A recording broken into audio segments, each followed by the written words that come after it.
warahmatullahi wabarakatuh. Salam PMR, Siamo Tutti Fratelli. Halo teman-teman, perkenalkan saya Osa Kalista Desa Putri dari PMR Wira SMK Negeri 1 Purwojati.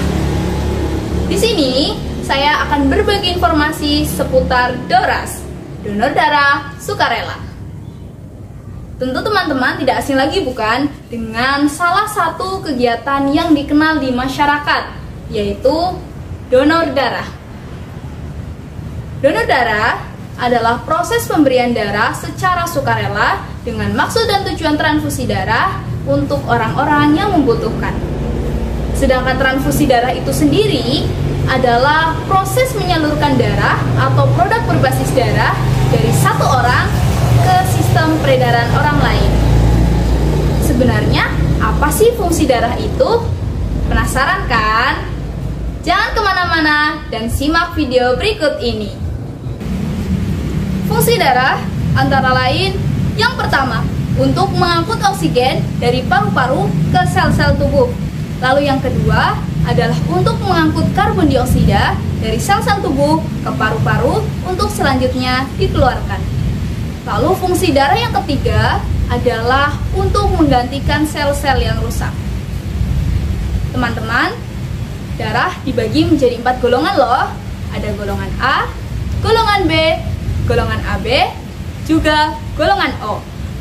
Dari keempat golongan ini, masing-masing dibagi lagi menjadi 2 golongan teman-teman.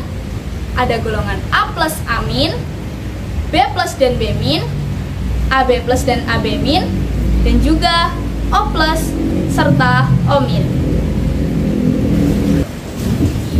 Donor darah ada 2 macam teman-teman. Yang pertama ada donor darah sukarela atau yang biasa kita sebut dengan DDS, yaitu seseorang menyumbangkan darahnya secara sukarela tanpa paksaan dari pihak manapun, dan dia tidak tahu untuk siapa darahnya tersebut akan diberikan. Lalu yang kedua ada donor darah pengganti atau DDP, yaitu seseorang dimintai untuk menyumbangkan darahnya kepada seseorang dan dia juga tahu untuk siapa nantinya darah tersebut akan diberikan.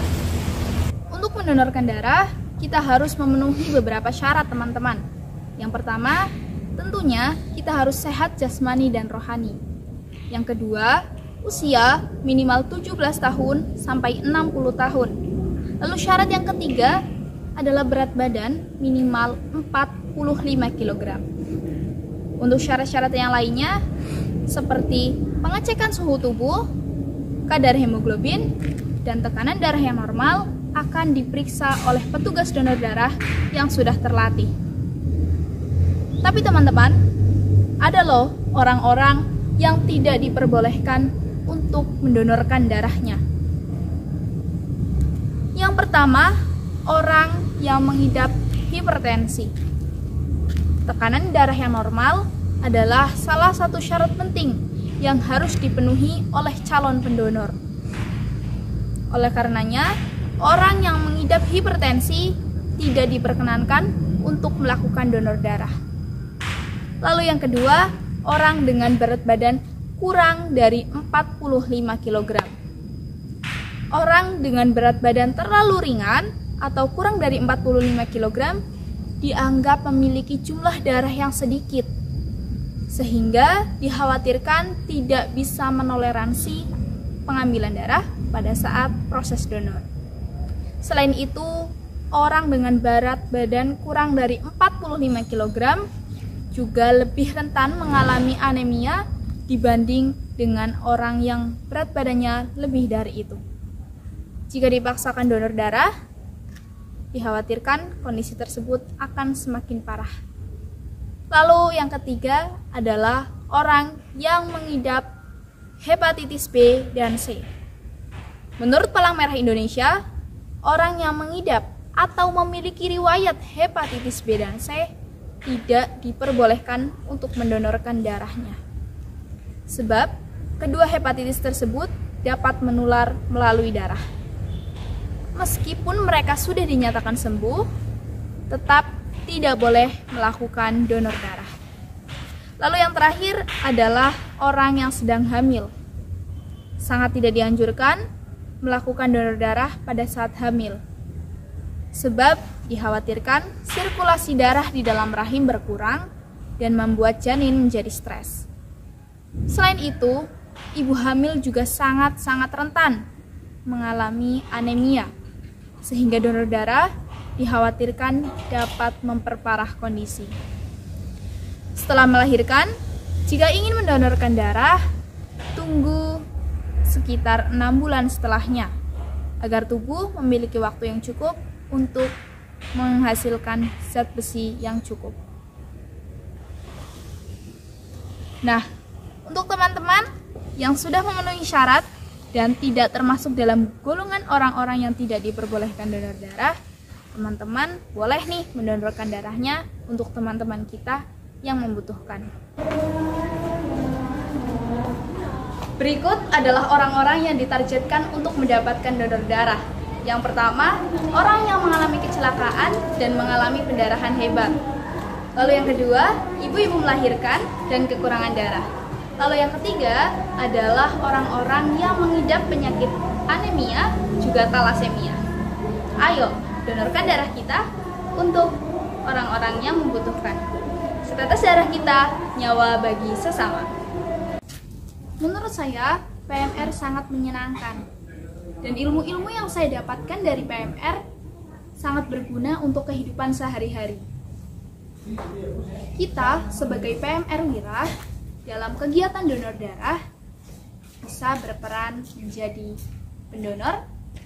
Kita bisa menginformasikan, mengajak atau pengrekrutan, serta kita juga bisa mengorganisir kegiatan seperti membuat media promosi dan publikasi, donor darah siswa, dan kita juga bisa kampanye di sekolah. Saya sendiri sangat tertarik dengan donor darah. Saya sangat ingin mendonorkan darah saya. Saya ingin ketika usia saya sudah 17 tahun dan saya sudah memenuhi kriteria, saya bisa mendonorkan darah saya untuk orang-orang yang membutuhkan. Karena dengan donor darah, kita akan mendapatkan banyak manfaat. Yang pertama, kita akan mendapatkan kepuasan batin. Karena darah yang kita sumbangkan dapat menyelamatkan jiwa seseorang yang membutuhkan. Kesehatan kita juga menjadi terpantau. Karena kesehatan kita akan dicek secara teratur. Donor darah juga bisa membuat tubuh kita sehat. Sebab dengan kita mendonorkan darah, tubuh akan memproduksi darah yang baru. Dengan meningkatnya jumlah DDS, akan meningkatkan nilai-nilai kesetiakawanan dan nilai kepedulian sosial. Untuk teman-teman yang ingin mendonorkan darah, berikut adalah cara-cara untuk mendonorkan darah. Pertama-tama, calon donor datang ke UTD atau Unit Transfusi Darah PMI. Lalu, calon donor akan diarahkan untuk mengisi formulir yang berisi identitas dan riwayat kesehatan. Selanjutnya, petugas akan memeriksa kesehatan calon donor sesuai dengan syarat yang telah ditentukan. Setelah itu, asisten transfusi darah atau ATD yang terampil dan berpengalaman akan mengambil darah calon donor sehingga pengambilan darah dapat berlangsung dengan cepat dan aman. Setelah selesai, pendonor akan mendapatkan kartu tanda anggota donor darah. Kartu ini sebagai bukti bahwa pemilik telah mendonorkan darahnya. Teman-teman, setelah kita mendonorkan darah, selain kita mendapatkan manfaat, kita juga bisa mendapatkan penghargaan loh. Sebagai bentuk apresiasi, PMI dan pemerintah memberikan penghargaan kepada DDS yang telah menyumbangkan darahnya sebanyak 10 kali, 25 kali, 50 kali, 75 kali, dan 100 kali. Untuk DDS yang telah menyumbangkan darahnya sebanyak 100 kali akan diberikan penghargaan Satya Lencana Kebaktian Sosial yang diberikan langsung oleh Presiden Republik Indonesia. Bagaimana teman-teman? Menarik bukan? Maka dari itu, ayo donorkan darah kita untuk menyelamatkan nyawa lainnya. Donor darahku menyelamatkan nyawamu. Oke, batir-batirku nengkenis pada donor. Rika kapan?